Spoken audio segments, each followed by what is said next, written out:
The session will be having two very distinguished speakers, Sally Thompson from the Thai-Burma Consortium and Renuka Balasubramaniam from the Lawyers for Liberty.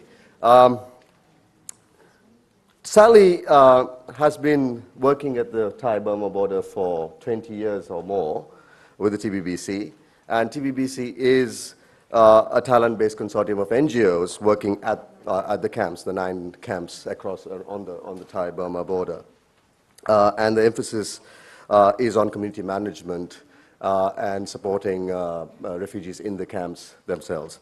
It's more than 140,000 refugees, more or less, keeps going up and down, I guess. Renuka Balasubramaniam is the director, non-executive director, of the Lawyers for Liberty. Lawyers for Liberty also, incidentally, is a member of APRRN, so there you go. And she has been a civil society advocate for a very long time. She's a sorry. Bingo. Okay. And she has been working, she's an advocate, she's a lawyer, and she has been very actively involved in refugee issues in Malaysia. Because we're really running short of time, I would ask Sally Thompson to start off, followed by Sally. Thank you.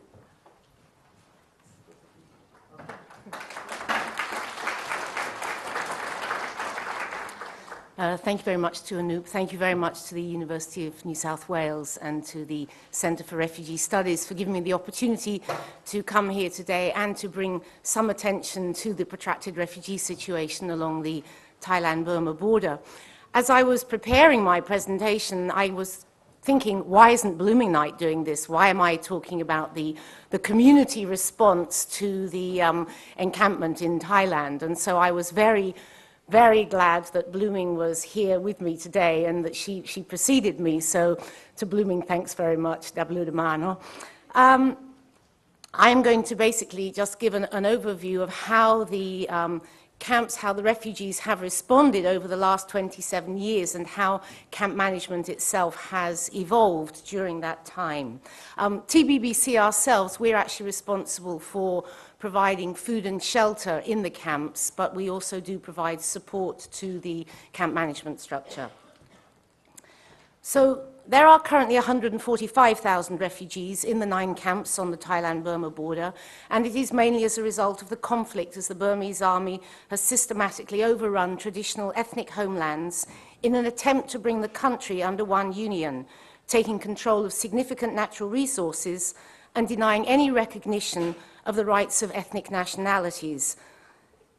The camps are predominantly one ethnic group, that is the Karen, but over the more recent years we have seen that diversity significantly increase. And there also is a mix of religions. There's a mix of Buddhism, Christianity and Islam. The camps were first established 27 years ago, and it was a hands-off approach with refugees largely taking responsibility for all their day-to-day affairs. They brought their own systems with them. They brought systems of administration, health, education, and they built upon their own community networks for justice, social welfare, and camp security. The NGOs provided minimal support. The camps themselves were very small. People were allowed to make use of the resources in the surrounding areas. They were allowed to work, and they were relatively self-reliant. And for 10 years, this was considered a good model. You had the refugees taking care of their daily lives, you had the Thai authorities responsible for national security, and NGOs were just providing the very minimum of assistance. Aid dependency was low, and if change in Burma were to come, then refugees would have been able to return back to their own country, back to their homelands with minimal assistance and adaptation. But once the Burmese army took nominal control of the border areas in eastern Burma, security became an issue. And we started to see cross-border attacks on the camps, and as a result, there was a shift in Thai policy. The Thai government consolidated camps, and they confined the refugees to temporary shelters. They were fenced in. They were no longer allowed to go outside to work, to forage for food, for cooking fuel, shelter materials, and certainly not to find additional employment. But instead, if they went out, they were now considered an illegal migrant, and they ran the risk of arrest, abuse, and potential deportation. And so from this time on, we basically saw aid dependency rise steeply. The Thai authorities have been largely hands-off throughout this process, delegating responsibilities to the refugees, both for day-to-day administration, implementation of services, and camp security. This gives you an idea of what the structure looks like, with the Thai authorities with the overall responsibility. They have refugee committees in the town who liaise between the different camps and with the Thai authorities. And then in each camp, they have their own camp committees. There are elections held every 3 years, and these are a complex mix of selection, election, and appointment. But if you look at the camp committees, they have people who are responsible for dealing with health, education, security, the judiciary, and the supplies coming into the camps.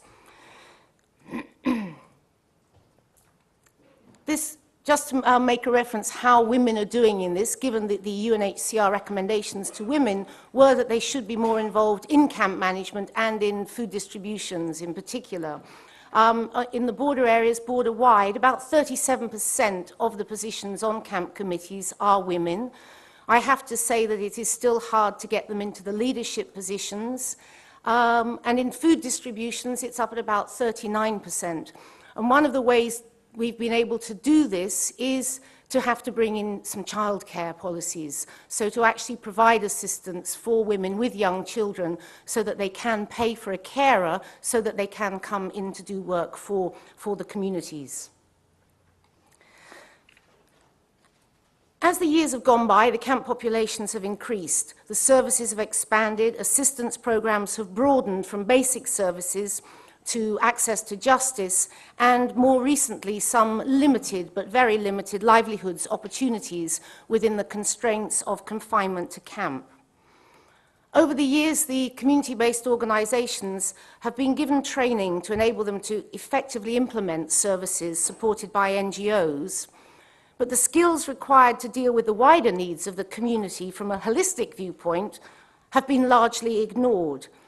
Community leaders, women and youth organizations, they're all expected to be managers, mediators, negotiators, counselors, accountants, administrators, aside from being the interface with the NGOs, the donor community, and the Thai authorities. And so the skills base required of these people is enormous. As new arrivals have continued to come into the camps and the programs have increased, so have the demands from the donor community for more transparency, more accountability, more standardization. And their expectations on the camp committees have just exponentially quadrupled, multiplied, such that it's come to a point now when the donor comes in, people jump, and then they spend months doing damage control as they try and meet these expectations of humanitarian standards that the international community is in this world where we're constantly evolving in terms of the provision of services.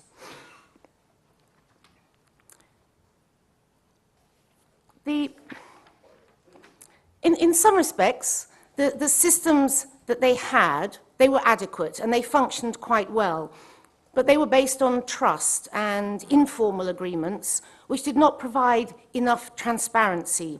So there's been a long process of redesign, training, and implementing new systems to sort of fit in with that global standardization, no longer using the systems they brought with them, but having to adapt their systems to fit in with the donor communities.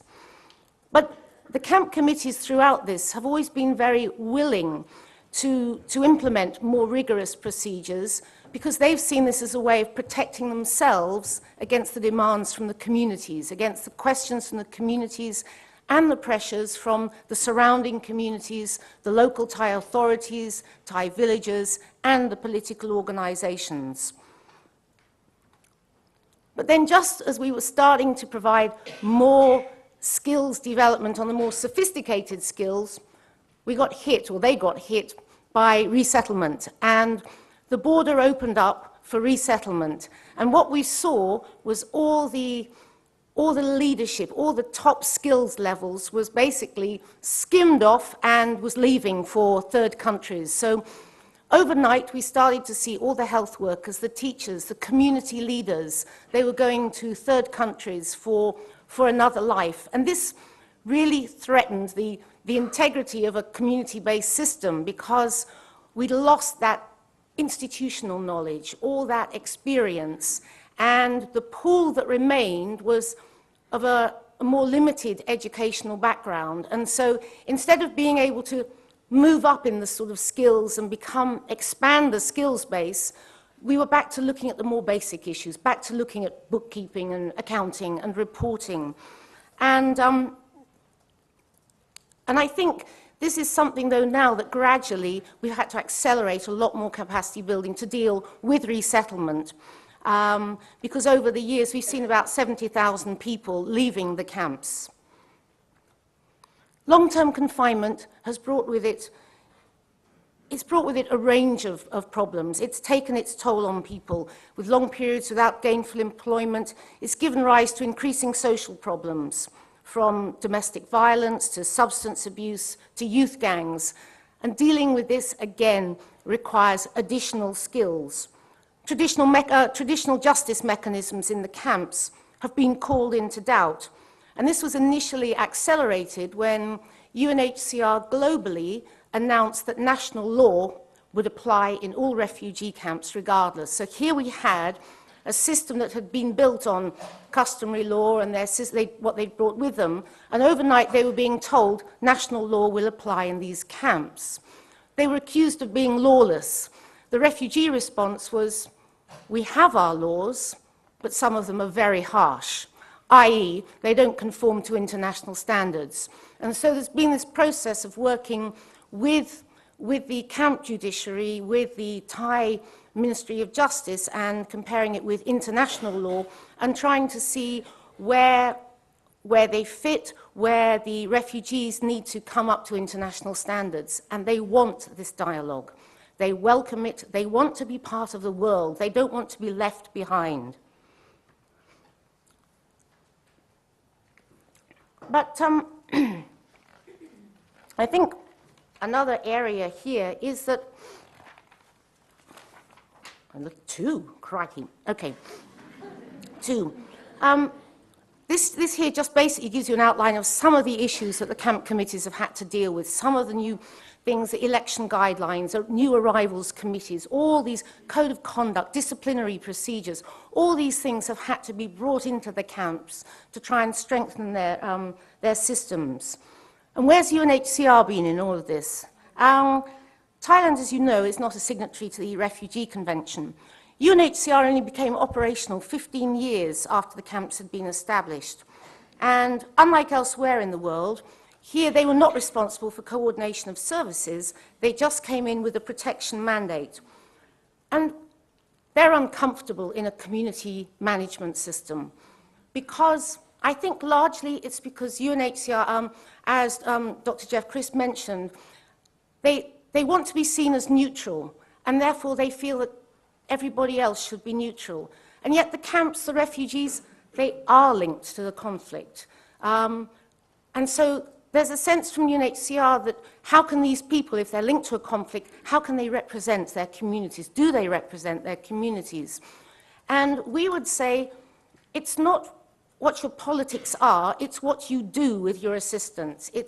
We still believe that you can have a political opinion, but you can still provide assistance impartially. You can still provide assistance that targets the needs of a community. You can still represent those communities and give them a voice.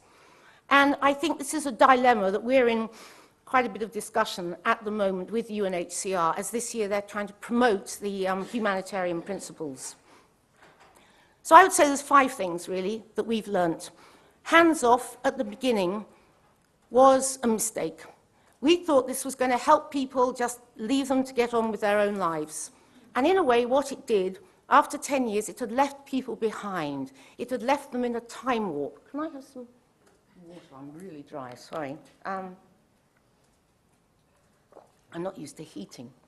And it had left people in a time warp, and whereas we thought it was getting people ready for return, we should have been in there much sooner, providing more support to help people adapt to the changing world around them. And it wasn't really until people within the camp community, particularly women's organizations, started to challenge the more patriarchal authorities in the camps.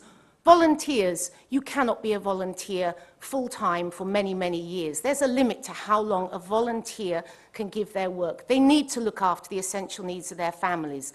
We have to start paying them stipends. And this is something that has gradually come into the camp. There are now about 10,000 refugees who are receiving stipends. But you can only be voluntary for so long within your community. Capacity building. This is another area we have to do more of. If you're going to have genuine community-based programs, then we have to make sure that the NGOs aren't just giving capacity building support their services, but they're actually helping the communities to develop themselves, and so that they can get greater representation within the communities and to enable refugees to address the wider issues within their communities, from things like negotiations, family disputes, to the wider negotiations within the local Thai authorities. Technical resources. We all have phones, computers, trucks. What do they have? Very little. And yet we expect them to run the camps. We have to support them with more technical resources. There's no reason why they have to work with a pen and paper in the bamboo hut as we all do our networking through IT. We're leaving them behind. They want to be part of the dialogue. We have to give them the tools to be there. And then finally, legal status. I will build on this legal status. It is a huge issue in the camps. Over 40% of the refugees are not recognized by either the Thai government or UNHCR. That's almost 60,000 people who have no status and who are extremely vulnerable. And in effect, there's a two-tier system in the camps. So they feel that the unregistered feel they're being discriminated against. They're not allowed to stand for positions in elections. They're not allowed to vote in elections. They think it's the camp who's discriminating against them, the camp committee. It isn't. It's a Thai policy. So there's an exclusion in there that this is bringing about. But another issue on legal status is that the refugee committees and the community organizations, they don't have any kind of official status, and this limits what they can do. It limits their mobility. We need to find ways to get them recognized in these areas. And the other side of it is a lot of donors won't support refugee communities if they're not legally registered. So they can't actually directly apply for funds. It has to go right the way around and through NGOs who then, in effect, are controlling them. They need more independence. The donor community has to be more creative in finding ways to break down these legal barriers for refugees who will never have full legal status in these kind of situations. So, as one of the women from the Mandaean community said on the regional dialogue, she said, "We want you to support communities to support themselves," and that's what they want. They want to be able to work. They want mobility. They want to have freedom of movement so they too can engage in the dialogue. It doesn't have to be me up here speaking. It should be them all the time. So with that, thank you very much.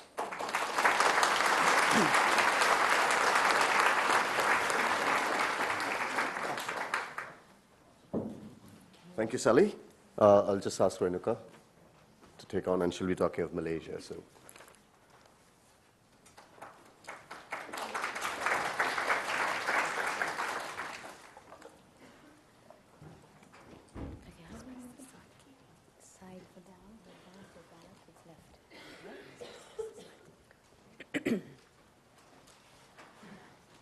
Good morning, ladies and gentlemen. Right, so in looking at the challenges that urban refugees are facing, just to draw attention to a different kind of scenario as compared to what Sally has just described.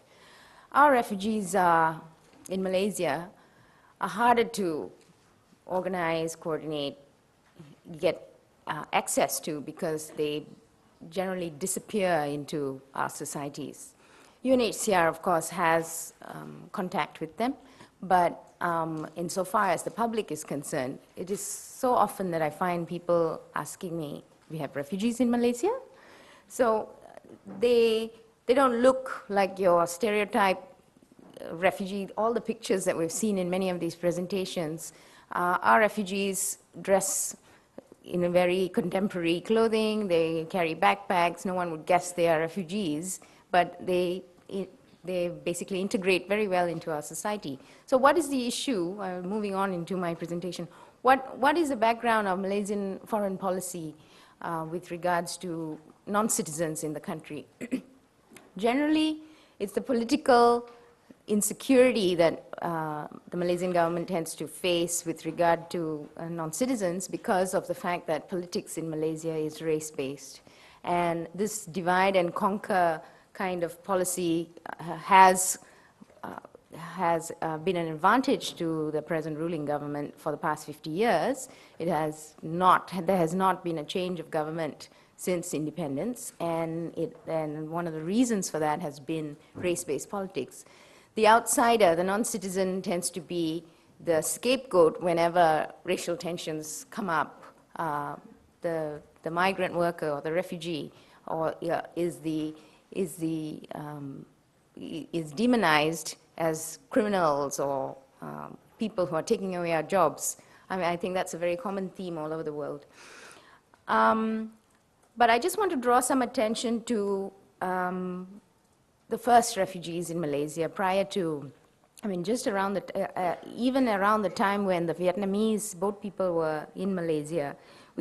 At present, our statistics show that there are at least 36,000 stateless children of Indonesian origin and as many as 60,000 Filipino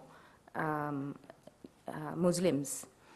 Now we know that many of them are from Mindanao. Mindanao and Sabah and the islands close to Sabah are, apparently just a boat ride away. And so just the ethnic linkages, especially from the fact that they're Muslim and most of Sabahans are Muslim, although there is a Christian community.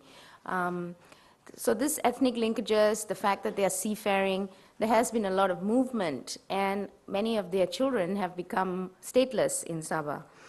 So,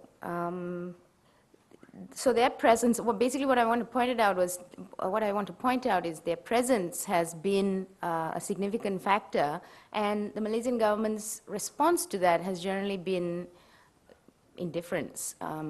In fact, it was rather surprising that the National Human Rights Institution made reference to them only insofar as to point out that Malaysians face difficulties and there's a lot of conflict between Malaysians and these Filipino or Indonesians who find it very easy to cross the border because of issues like business or work or just feeling threatened by their presence. So, the point, it is very significant that there are 90,000 registered refugees in Malaysia. But I think the issue that tends to be ignored is the number of unregistered, or those who have not been able to access any kind of registration, and the large numbers of stateless. Again and again in my work, I come across those who have not been able to access registration. With one country office in Kuala Lumpur, and Malaysia as large as 300 kilometers to the north, 300 kilometers to the south, and Sabah and Sarawak across the South China Sea, access is a serious concern, access to registration. But what, in fact, does registration eventually bring? Insofar as the registered refugees are concerned, it isn't a definite consequence that when they are detained they will be released. It might, there's a high chance of that. And the possibility of resettlement, which, as Eileen pointed out earlier, is really just a lottery. UNHCR in Kuala Lumpur prides itself at the fact that its resettlement numbers are large. But I think when you look at the fact that only 90,000 have been registered over how many years of being in Malaysia, and the fact that countless others are unable to access that registration. A brief survey I conducted of refugee communities in Kuala Lumpur revealed that Burmese, who are the largest number who are able to make their way into Kuala Lumpur and access community organizations, from the time of registering with a community group, it takes up to 2 years to merely get the first interview with UNHCR. And the registration with the community group only brings a temporary security, if you might call it, to know that somewhere along the line you're in that queue of eventually, hopefully, becoming registered. Okay, so I'll briefly touch on employment. So what do they do while waiting for those 2 years? They find informal work. There is no possibility of getting a work permit because work permits in Malaysia tend to be, have to be processed prior to entry into the country and have to be processed via an employer who's willing to sponsor you. Now, given the fact that they've entered illegally, that chance is completely out the door, and that's why I welcome Jeff Crisp's mention earlier about considering regular migration opportunities for refugees. Although he mentioned Sweden in his presentation, I have reason to believe that it might be a solution that Malaysia might be interested in if it was explained properly enough. Now, so not having an employment contract or work permit, as we know, leads to exploitation. Again and again, I have found women, men who, due to desperation, end up in jobs and not get paid for 3 to 4 months. The hours are long, as many as 10 to 12 hours a day, and after doing that every single day for 3 months and having your wages being postponed and postponed and postponed and having to live off friends and family, that is a very common occurrence. Wages are low. There is no minimum wage in Malaysia. And sexual harassment and gender-based violence is frequent, but I'm sure that there's enough work on that. In cases that I've handled, I have found that women generally don't even want to bring it up because of the shame that's attributed to that. And then, of course, hazardous and unhealthy work conditions. There is no kind of insurance that, although by law employers are required to take out insurance, they don't, and there's no enforcement of that. And many of you may or may not have heard about the tussle between the Home Ministry and the Human Resource Ministry concerning who has the mandate over non-citizens in Malaysia, or rather the work rights of non-citizens in Malaysia.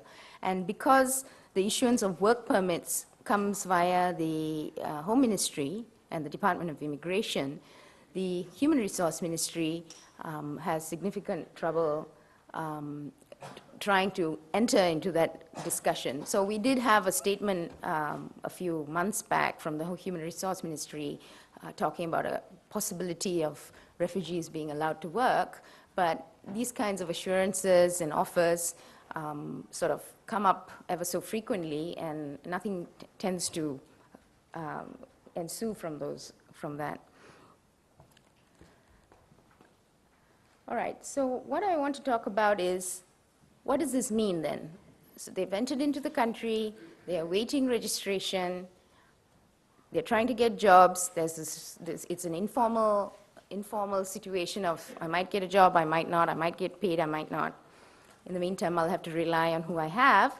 But this is this is what the problem really turns on.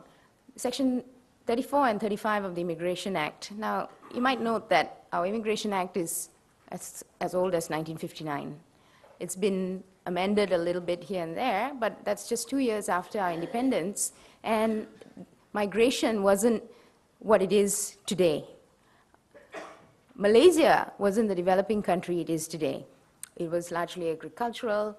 There didn't appear to be any need to come up with any kind of regulatory employment. So it's very, very rudimentary insofar as employment is concerned, and immigration was really about who's legal and who isn't.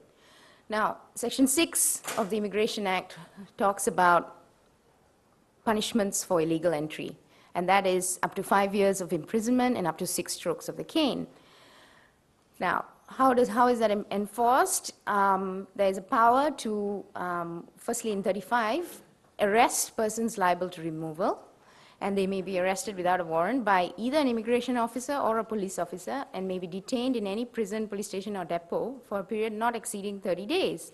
However, what tends to happen is, because the police, every constable on beat duty knows that the very fact of being an illegal immigrant is a crime, what asylum seekers or refugees tend to face on a regular basis is there's a possibility your refugee card may not be authentic, or you don't have a passport, or you only have a photocopy of a passport, and this is a reason to extort money out of them, to threaten arrest and being locked up for at least the 14 days that they're required or they are permitted to investigate the situation for. So even if the refugee has an authentic card or has, insofar as, say, for example, migrant workers with work permits, the very fact of being non-citizen is grounds enough for any constable on beat duty to arrest and take this person into detention.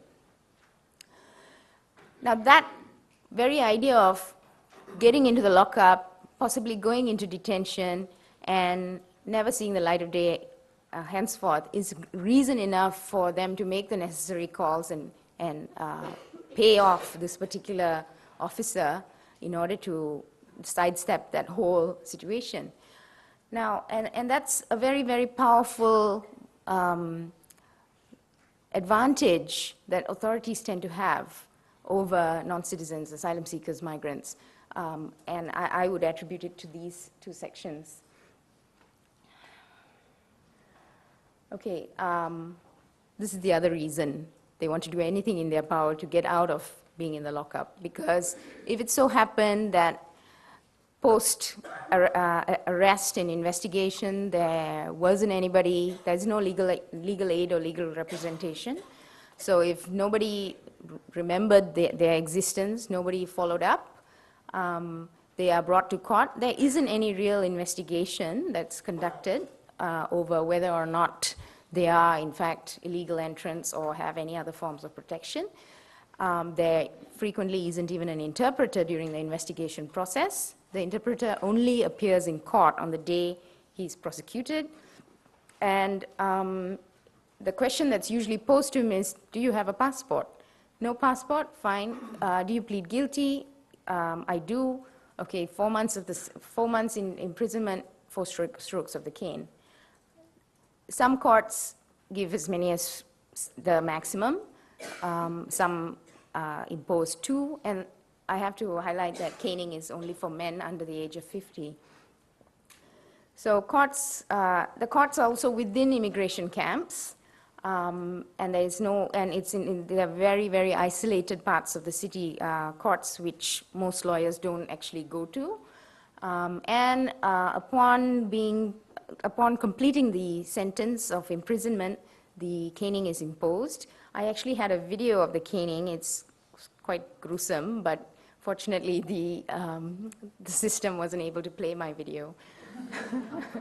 So, and no treatment is given for the injuries.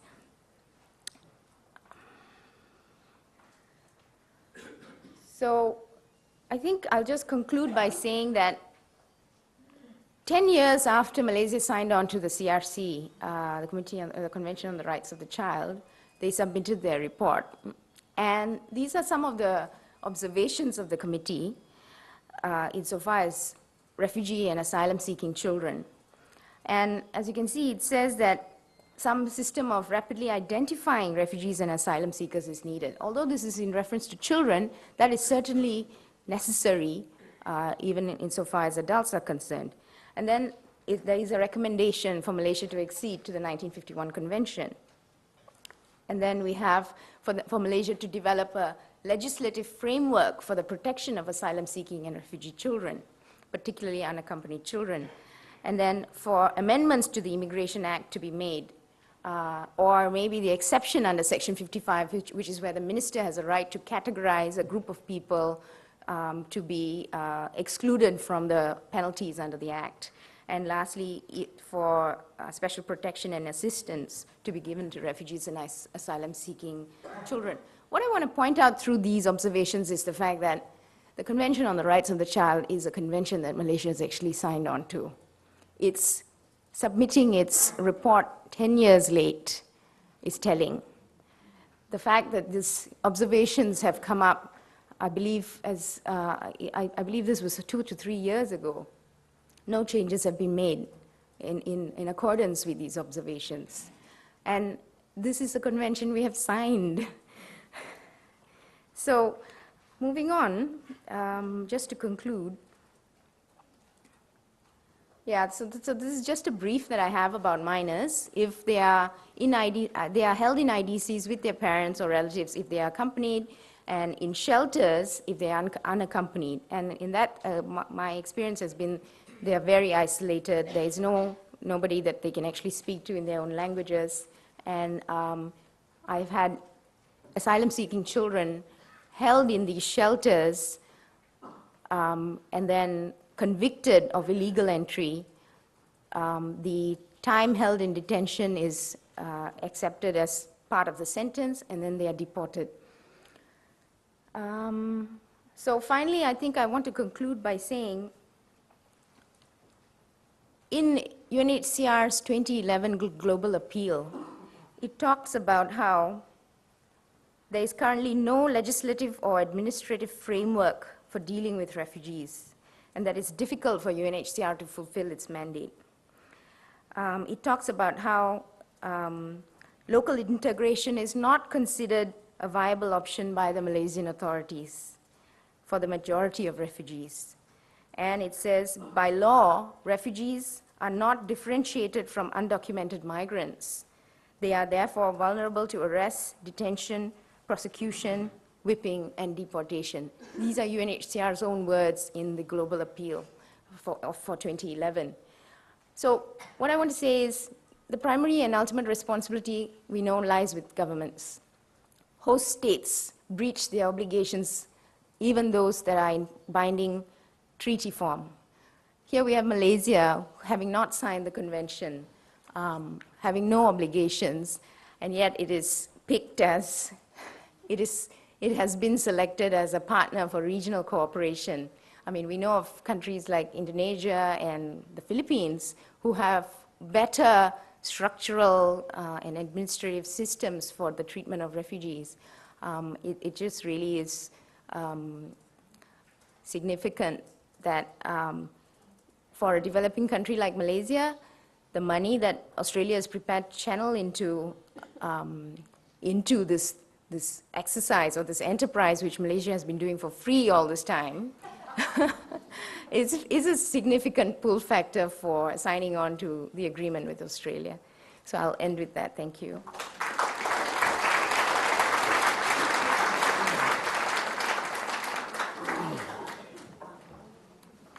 Thank you, Renika. Thank you, Sally.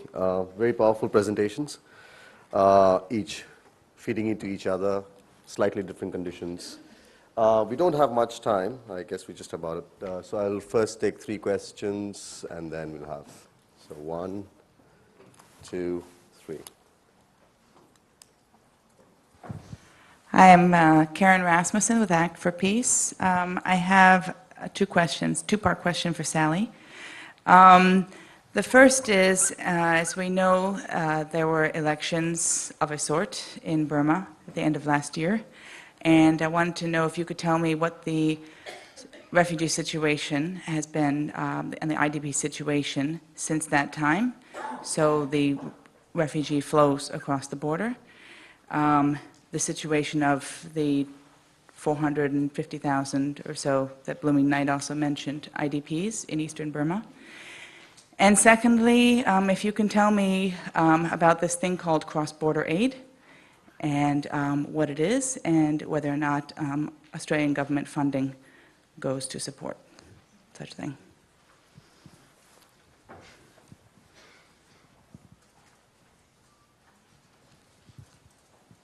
Hi, this is Florina. Thank you, Sally and Renuka, for your presentation. The question is to Sally. A lot of similarities between the way you work with the Burmese in the Thai border and the way we work in Tamil Nadu with the Sri Lankan refugees. The question that I want to ask you is, 27 years, 84 to now, very same, almost the same time. What is the frustration level? Because that's something that we always face in the camps. And with the elections happening, with supposedly the war being over in Sri Lanka, it's a similar situation. How do you deal with uncertainty and frustrations in the camp? And what do you think is the way forward?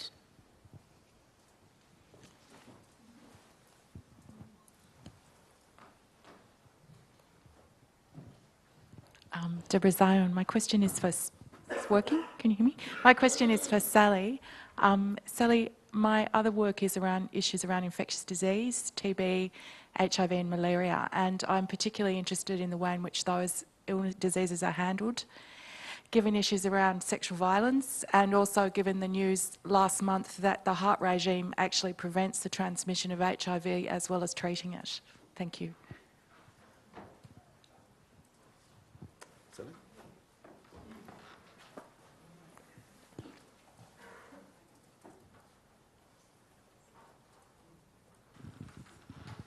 Crikey, that's rather a few meaty questions here. Maybe just to start post-elections, as you're aware, there was the election in Burma in 2010, and essentially it was recognized that the military regime took off their uniforms and put on civilian clothing, and we still have the same people essentially in power. And although there is hope, what the elections have done is people hope there will be change, and so some people believe change has happened because they just hope there will be change. But in fact, what we're seeing is, since November, there's been 30,000 people displaced across the border in conflict as a result of the Burmese putting pressure on the ethnic groups, on the ceasefire groups, to transform into border guard forces, to basically give up their own forces and join the government forces. So we've had 30,000 displaced, of which 6,000 still remain in temporary hiding in Thailand. Up to about 1,500 have gone into the camps, and the rest have gone back into Burma. There currently are about over 400,000 internally displaced in eastern Burma.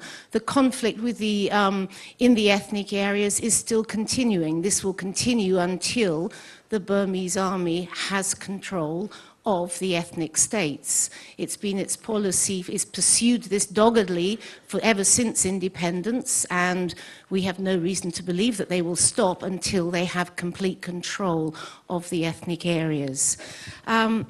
Cross-border aid, what does it mean? Cross-border aid is essentially looking at support in eastern Burma, going into areas that are not accessible from within the country. And this is largely being done by community-based organizations working in eastern Burma, the different ethnic groups who have programs providing emergency relief assistance for people who have been displaced because of military operations from the Burmese army. There are also health workers, backpack health teams, mobile clinics going into these areas. And also there are teachers working groups working throughout. In eastern Burma, essentially, the education system has been decimated. We see children, there's primary school education, but anything after grade 4, there's nothing now in some of the ethnic areas. And so their choice is either to move into a government-controlled area or send their children to school in the camps. Australia has had a policy of not supporting cross-border aid, and this is, I believe, in issues related to national sovereignty, but I am very delighted to hear that this is currently under review. There is an enormous need for assistance into areas of eastern Burma that are not accessible from within the country.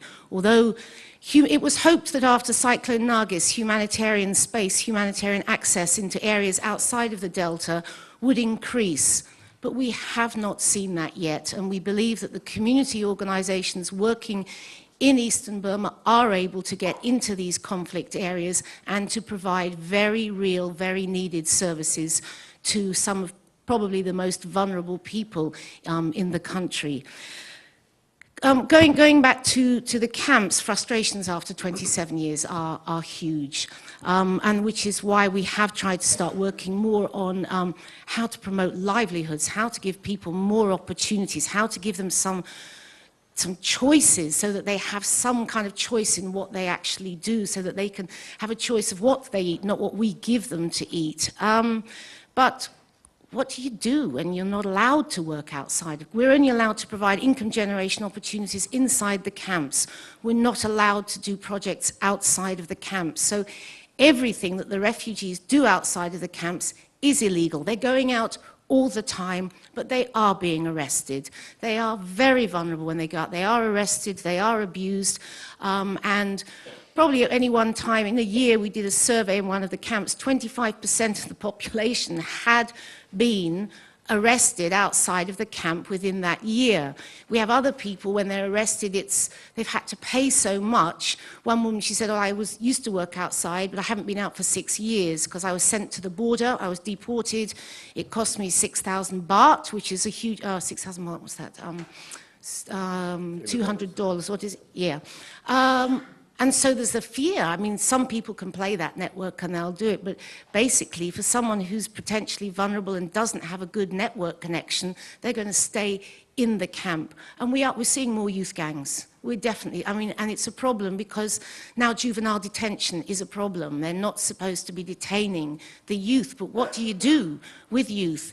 They've got no work. You can't say, well, there's nothing you can hang. You can't dangle any carrots at them. I mean, essentially, you finish school and that's about it, unless you decide to run the risk and get arrested and cut yourself off from your family and go out into the migrant communities. So we're trying to bring in livelihoods opportunities. We're trying to bring in more programs, but they cost money. And the donor community, here we are trying to move back away from aid dependence into sort of getting people more self-reliant. And so the idea is bring in livelihoods, bring in more things for people to do income generation, income saving. But it's a hypothetical structure. If people actually can't choose to go where the work is, they've got to wait for the work to come into where they are. And so we're actually sort of paying for these income generation programs. But the donor community is thinking, aha, livelihoods, good, 27 years on, these people must be more self-reliant now. They don't need so many basic services. And that's why the education's been cut. That's why we're seeing funding cuts. And also with the elections, the hope is that Burma is changing.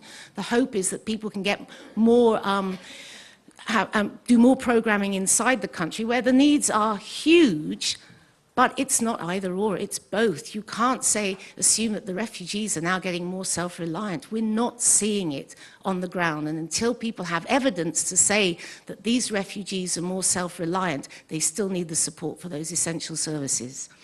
TB, HIV, and malaria. This is a whole conference for health. I mean, the good thing about malaria in the camps is that the rates have come right down. I mean, it is endemic in the border areas, and when the refugee camps were established, malaria used to be rife. You'd have 50% of people in schools with malaria, and now it's right down in the camps. What happens, though, people go out and work in the fields, and they don't take a mosquito net, and they bring malaria back, and that's what we're seeing there. TB, it's not bad either. There are sort of 6 months, but it's holding people for the 6 months for the TB program is the issue there. But there is, and they have seen some drug-resistant TB strains. And of course, there was a problem with the run of the resettlement cases. They thought they'd gone, and it stopped it for a short while. HIV in the camps is relatively low. In the migrant communities, we're in the major migration routes on the Burma border between major Masai with China area. Major issue. But in the camps, and this is relative to the region, it is relatively low. But it is a stigma. It is a stigma in the camps, so it's still hard because it's also low. There aren't that many programs really on it because it's felt that it's not a big issue. And so, in a way, it's going to be a much greater issue when these people become more mobile again.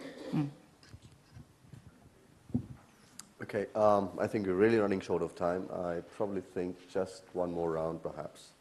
3, 1, 2, and we got there. My name is Lisa. I have a question to Renuka. What is, from the point of view of civil society, what is the strategy to moving forward Malaysian government to sign the refugee conventions? Then also the recent Malaysian deal, what's the civil society's response among Malaysian NGOs and civil society people? Thank you.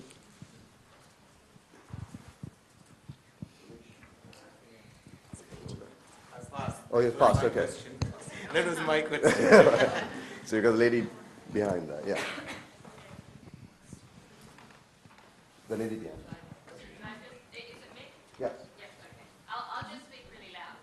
My question's for Renuka. I was just wondering, in terms of people entering Indonesia, I know that in Indonesia there's quite a push to try and have people working in the border area more aware of the concept of a refugee and the presence of UNHCR or IOM in Indonesia so that people aren't immediately deported on occasion. I'm wondering if there is any awareness, what the degree of awareness of refugee issues and UNHCR is in terms of border control, personnel, people in immigration and that kind of thing. Thanks.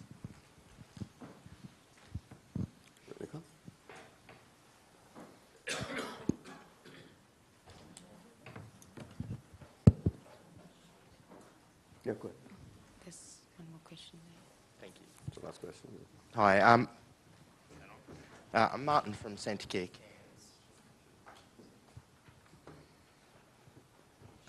I think it's sort of... Yeah, Martin from Centacare Cairns. I'm just increasingly alarmed by looking at community leaders and self-appointed leaders in camps, which I find played out in society in Australia. What I find is community leaders tend to be well-educated males from higher caste systems that have spent very little time in camps. I find that that women that are often victims of rape are very underrepresented in that field. So what can we do about that? Okay. I'm sorry we have to stop. I'm sure there's a lot of burning questions, but unfortunately, time is run out of time, actually. Renuka, please. Okay, in response to the question about civil society strategies to get the government to sign on to the convention, we've been working at it, I believe, since the 80s. Yeah, well, civil society has really been growing over the years, and most of it was initiated only in the 80s, and the refugee issue has just become very prominent in the late 90s, and so far as civil society has been concerned.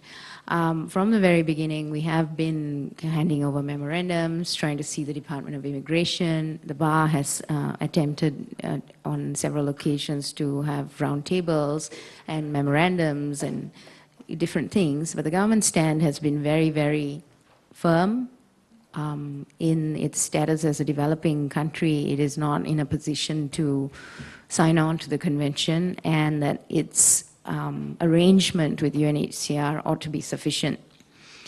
There doesn't seem to be any indication that that position is going to change significantly unless, who knows, if more money is thrown at it the way Australia has.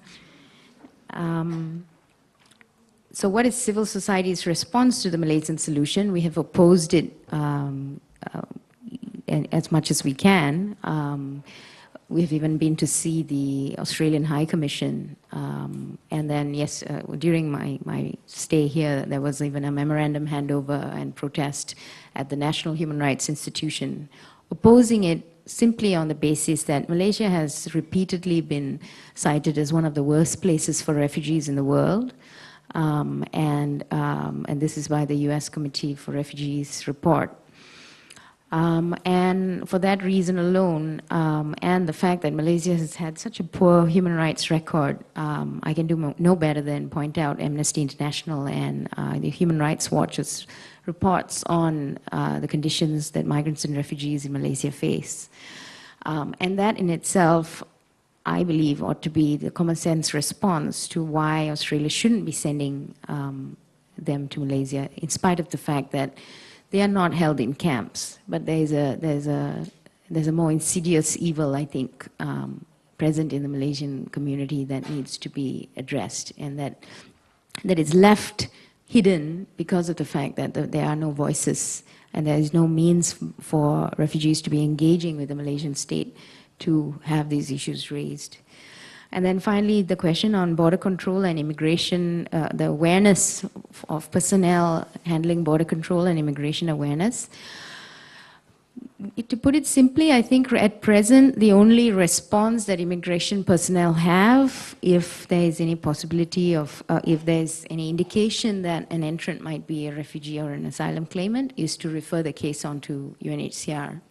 Then we are faced with the situation of just the lack of resources. So until such time when UNHCR is able to come back with some kind of verification or send somebody to a tiny border town 400 kilometers from Kuala Lumpur, where there's no airport, that person will remain in detention. And even then, that person may be brought into the city and then processed in order to be released to the community's care, which really in effect means find a place to stay temporarily and then try to make your way.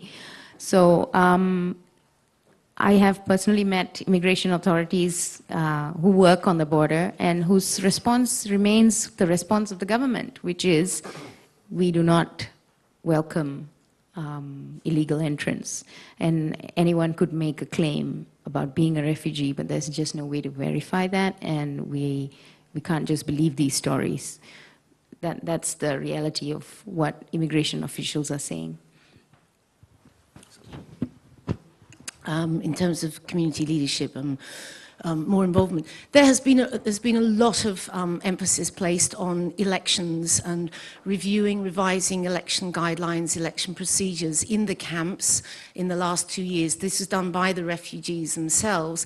And I think part of what's come out of that is that people need the information. So the general communities need to know, what are the processes? How do they then make a vote? A lot of these people have only ever done that. And it's actually, what are you doing that for? People need to know more about the actual system and what you're making a vote for. They asked every section to put forward equal numbers, equal numbers of men and women as candidates. But what they didn't work out was actually then how do you ensure that both men and women get voted for? And unfortunately in this round, most of the men got voted in and the women got voted out. But it was a step, and they've learned the lesson, and they're thinking, okay, next time what is it that we do? Short of making it compulsory, which I don't think anyone wants to go down that road of actually saying it will be 50-50 men and women into these community positions. But also, it's just looking at what are the barriers to people standing for these positions. So for women, some of it has been about childcare, definitely, and so it's about trying to find options for childcare. The women's organisations have done a lot of work on leadership skills, and they've said to us, you give us the support for these training programs, we'll do them, you go and look after the men. And we haven't really done that very well, to be honest with you. They don't want us running programs for the women. The women will do those programs themselves, but they say, you go and sort out the men. And it's sort of really step by step, how do you do it? I think another way in terms of the camps, because you can't have unregistered on these committees, what they've started to do is they've set up some different sort of cultural committees so that they've looked at the ethnic mix and they've brought in more people into these cultural committees, and then they've given them a voice on the camp committee to try and make sure there is better representation. And it's, I think, I mean, we've seen a lot of difference. We're hearing a lot more voices now. And if you perhaps feel that it isn't representative. The other side is ensuring you've got some complaints mechanisms, you've got some ways that people can actually be heard without having to go through a camp committee. So it's not just reliant on the leader. You can't rely on one. You've got to have many, many different systems. Go out and have different meetings, different community meetings, different forum. We're actually finding that people are bolder in public forums than writing a sort of confidential complaints note, which is kind of interesting. It's sort of safety in public numbers. I don't know, but actually more issues have come out in a giant forum of people speaking out than we've had people submitting something confidentially. Maybe it's too personal, one-on-one, they feel too exposed, I don't know. But I think there are many different ways, and there's not one way. You have to look at all the different components to gradually strengthen those community voices, because people want the voice, and they will come forward if you give them the opportunity. Thank you so much, Sally. Thank you so much, Renuka. Thank you all for a wonderful. Thank you very much.